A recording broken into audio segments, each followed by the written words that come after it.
አሰላሙ አለይኩም ወራህመቱላሂ ወበረካቱ። የተከበራችሁና የተወደዳችሁ የሀሩን ሚዲያ ቤተሰቦች በዓለም ዙሪያ ሆናችሁ ፕሮግራማችንን የምትከታተሉን ሁሉ በያላችሁበት የዓለም ዳርቻ ሰላምታችን ይድረሳችሁ። ይህ ዕለተ ጁምዓ ወደ እናንተ የሚደርሰው ከጁምዓ እስከ ጁምዓ ፕሮግራማችን ነው። በዚህ ፕሮግራማችን በየሳምንቱ ያሉ እስላማዊ ሀገራዊ ጉዳዮችን ወደ እናንተ የምናደርስ ይሆናል። ዛሬም እንደተለመደው ከሀገር ውስጥና ከባህር ማዶ ያሉ በሳምንት ውስጥ ያሉ መረጃዎችን ወደ እናንተ የምናደርስ ይሆናል። መረጃዎቹን አዘጋጅቶ በማቅረቡ በኩል ከማል ኑርዬ ከመላ ስቱዲዮ ባልደረቦች ጋር አብራችኋለሁ። አብራችሁ ይቆዩ።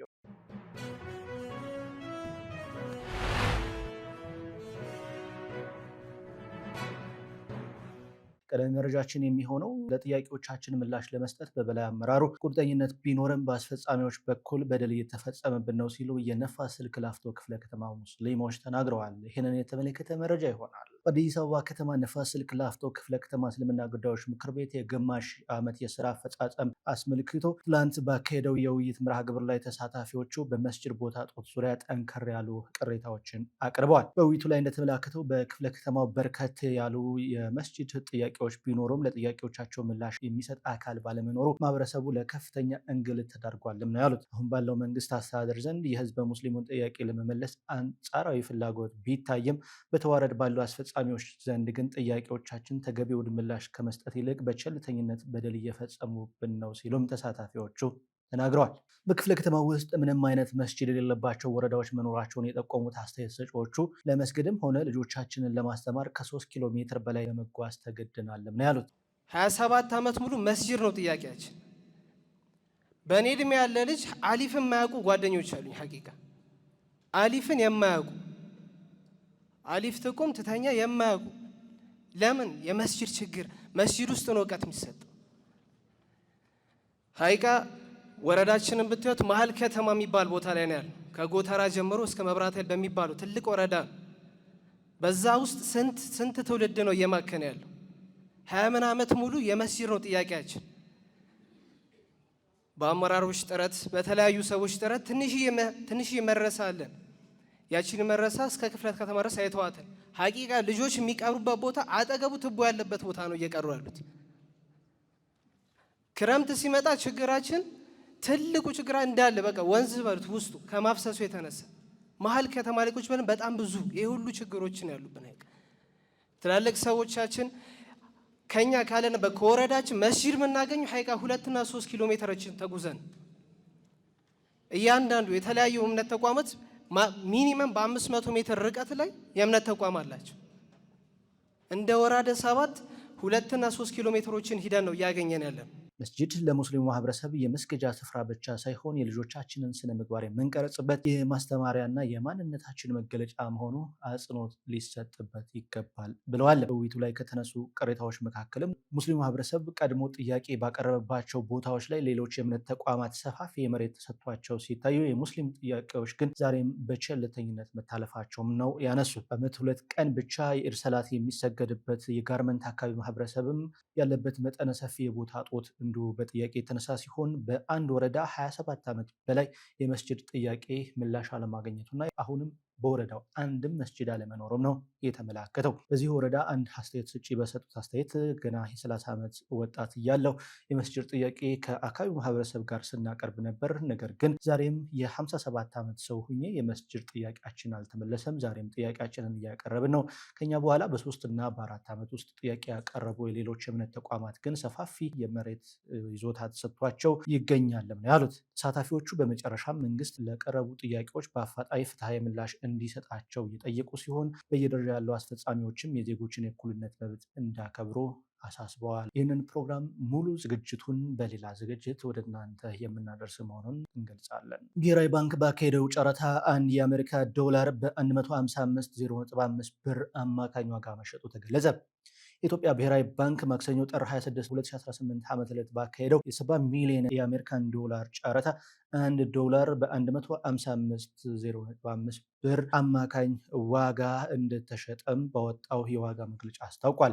በጨረታው ላይ 19 ባንኮች ተሳትፈው 8 ባንኮች ብቻ ዶላር ማግኘታቸው ነው የተገለጸው። ባንኮቹ በጨረታው ወቅት ለመግዛት ያሳዩት የዶላር ፍላጎት መጠን 127.25 ሚሊዮን ዶላር መሆኑን ተገልጿል። በዚሁም የባንኮች ፍላጎት ከአቅርቦት 57.25 ሚሊዮን ዶላር ብልጫ ታይቶበታል የተባለ ሲሆን ይህ በተከታታይ የተመዘገበ ልዩነትም ነው ተብሏል። በዚሁ ጨረታ ላይ $1 የቀረበው ከፍተኛ ተመን 155.0519 ብር ሲሆን ዝቅተኛው ደግሞ 154.81 ብር ነው ተብሏል።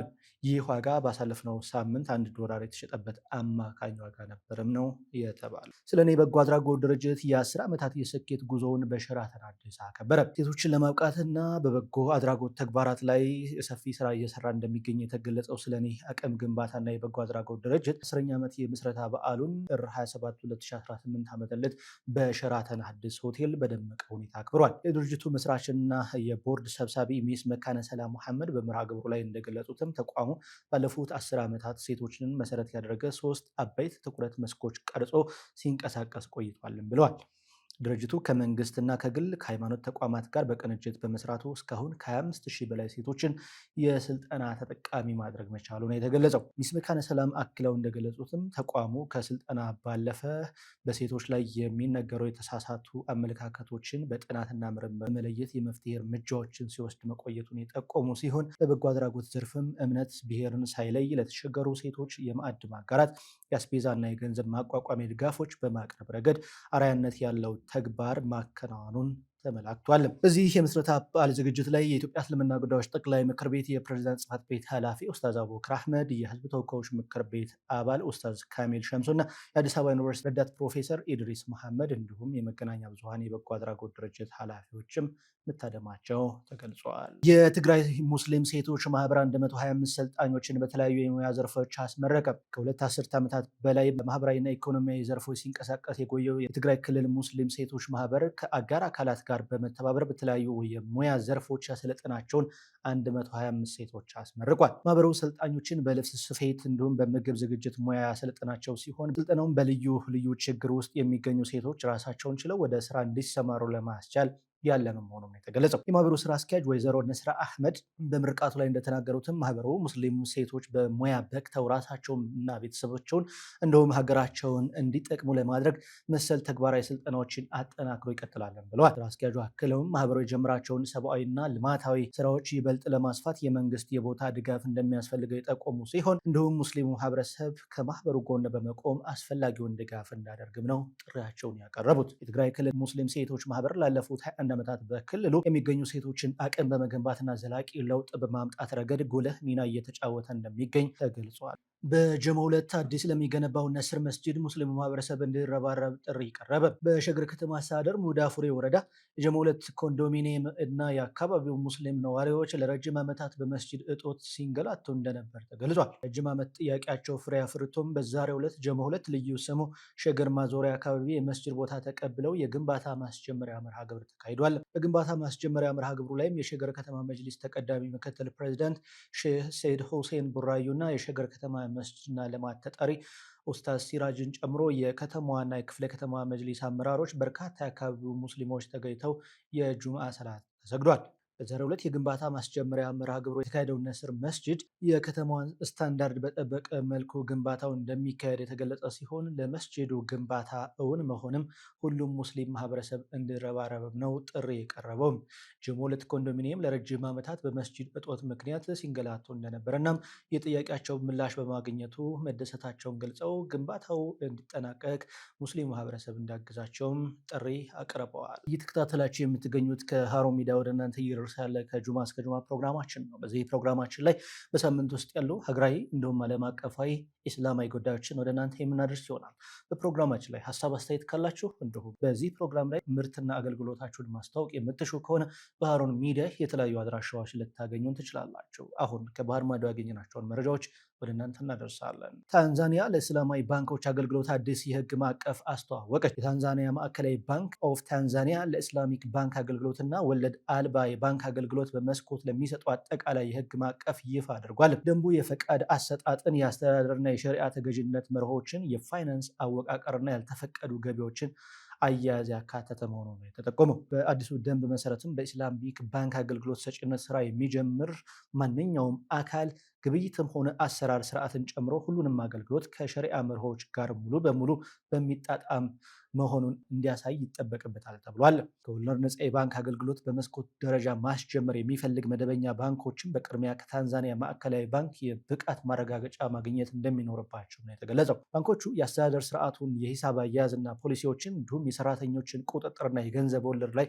ከተመሰረቱ እንቅስቃሴዎች መለየቱን የሚያሳይ የአዋጭነት ጥናት ማቅረብ ይጠበቅባቸዋል ተብሏል። ኢስላሚክ ባንክ አገልግሎት የሚሰጥ እያንዳንዱ ተቋም የሸሪዓ አማካሪ ኮሚቴ ማቋቋም እንደሚኖርበት የተደነገገ ሲሆን ኮሚቴው ለቦርዱ ሸሪዓ ጉዳዮች ላይ ምክር ለመለገስ፣ አገልግሎት ለመገምገምና ለማጽደቅ፣ የሸሪዓ ኦዲት ግኝቶችን ለመገምገም፣ ተቀባይነት የሌላቸው ገቢዎችን አያያዝ መቆጣጠርና በየሩብ ዓመቱ ሪፖርቶችን ለቦርዱ ማቅረብም ይጠበቅበታል ተብሏል። የታንዛኒያ መንግስት ባለስልጣን አዲስ ይፋ ያደረጉት ኢስላማዊ ባንክ አገልግሎት ደንብ ለማዘጋጀት ያለፉት 5 ዓመታትን ሲሰሩ መቆየታቸውን የሀገሪቱ መገናኛ ብዙሃን ዘገባ ያመላክታል። ከኢራን ጋር በሚደረገው ንግግር ሚሳኤሎችን እና የኒውክሌር መርሃ ግብሮችን ማካተት አለበት ስትል አሜሪካ ግፊት አደረገች። ከውይይቱ በፊት ዩናይትድ ስቴትስ የውጭ ጉዳይ ዋና ጸሐፊ ማርኮ ሩቢዮ የኢራን የባላስቲክ ሚሳኤል አቅምና የኒውክሌር መርሃ ግብር እድገት በተመለከተ ወደ ስምምነት እንድትመጣ አጀንዳ መሆን አለባል። እንደማስበው ንግግሮችን ወደ ትርጉም ያለው ነገር እንዳመሩ አንዳንድ ነገሮች ማካተት አለባቸው ሲሉም ነው ሩቢዮ የተደመጡት። ይህ የባላስቲክ ሚሳኤሎች ስፋት እና የኢራን የኒውክሌር መርሃ ግብር ያካትታል ያሉ ሲሆን የመገናኘትና የመነጋገር ፍላጎት እንዳላቸውም ገልጸዋል። ሀሳባቸውን ከቀየሩም እኛም በዚህ ላይ ጥሩ ነን፣ መገናኘታችን መነጋገር እንመርጣለን። እርግጠኛ አይደለሁም ግን ከነዚህ ሰዎች ጋር ስምምነት ላይ መድረስ እንደምንችል ለማወቅ እንሞክራለን ሲሉም የውጭ ጉዳይ ዋና ጸሐፊው ማርኮ ሩቢዮ አክለው ተናግረዋል። የኢራንና የዩናይትድ ስቴትስ ንግግር ዛሬ በኦማን ውስጥ እንደሚካሄድ የሚጠበቅ ሲሆን የኳታር የቱርክና የግብፅ ሸምጋዮች ለኢራንና ለአሜሪካ ዋና ዋና መርሆች በድርድሩ ላይ መወያየታቸው ሁለት ምንጮችን ለአልጀዚራ ተናግረዋል። የዩናይትድ ስቴትስ ለኢራን የኒውክሌር መርሃ ግብር፣ የባላስቲክ ሚሳኤሎችና በቀጠናው የሚገኙ ቡድኖችን ስለምትደግፍበት ጉዳይ ለመወያየት ስትፈልግ ኢራን በኒውክሌር ፕሮግራሟ ላይ ብቻ ለመወያየት ቃል ገብታለች። ይህም በሁለቱ ወገኖች በኩል ከንግግሩ የሚጠበቁ የተለያዩ ጉዳዮችን እንዳስቀመጡ ያሳያልም ሲል አልጀዚራ በዘገባው አመላክቷል። ሳውዲ አረቢያ ለግመሎቿ ፓስፖርት መስጠት ልትጀምር መሆኑን ገለጸች። ከ2.2 ሚሊዮን በላይ ግመሎች እንዳሏት የሚገለጸው ሳውዲ አረቢያ ግመሎቿን በአግባቡ ማስተዳደርና መረጃ ለመያዝ እንዳስችላት ለግመሎቿ ፓስፖርት የመስጠት እቅድ እንዳላትም ነው ይፋ ያደረገችው። ይህ የፓስፖርት ባለቤትነት መብት ለማረጋገጥ ብቻ ሳይሆን በሀገሪቱ በቢሊዮን የሚቆጠር ዶላር የሚንቀሳቀስበት የግመል ንግድና የውድድር ስርዓት ለማዘመን ያለመ መሆኑን የሳውዲ አረቢያው አልአረቢያ ዘግቧል። አብራችሁን ስለነበራችሁ ስለተከታተላችሁን ምስጋናችንን እያቀረብን የዛሬው ከጁማ እስከ ጁማ ፕሮግራማችን ይመስል ነበር። ሳምንት በሌሎች ጉዳዮች በተመሳሳይ ሰዓት የምንገናኝ ይሆናል። የሳምንት ሰው ይበለን። በያላችሁበት የዓለም ዳርቻ ሰላምና መተሳሰብ ከእናንተ ጋር ይሁን። ወሰላሙ አለይኩም ወራህመቱላሂ ወበረካቱ።